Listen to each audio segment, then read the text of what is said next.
Bago ka mapunta sa Team Payaman, anong ginagawa mo? Graduate ako ng estudyante, yun lang. Naghihintay ng board exam. Pwede ba namin malaman kung anong kurso to? Customs Administration. Customs Administration. Yan, oo. Ginawa naman yan. Tatay ko customs. Kaya ako pinasok doon. Okay. Ayoko talaga. Sabi ko gusto ko culinary. Gusto ko culinary. Gusto mo talaga culinary? Oo, culinary lang talaga gusto ko na may pinangahawakan akong salita ng doktor na nakausap ko.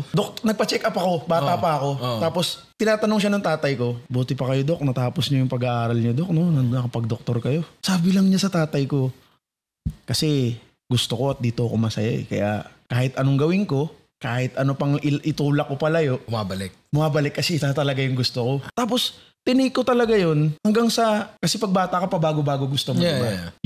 Ako naman, ang gustong-gusto ko kasi, kaya ako na-amaze sa food talaga, is yung mga bagay na pag napag-uusapan nyo ng family sa pagkainan, ewan ko kung sa bahay lang ba namin yun, laging masaya yung kainan namin sa bahay. Kasi may gathering ng pamilya. Yes, nanay at tatay ko, nag-aaway yun sila eh.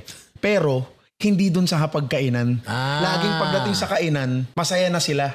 Okay. So parang yung idea na food brings people together. Oo, yun talaga. Parang ganon. Okay. To a certain degree, nakuha mo naman eh. Alam mo, nakakapagpasaya ka ng tao. Hindi lang ng pamilya mo. Through your cooking. Sana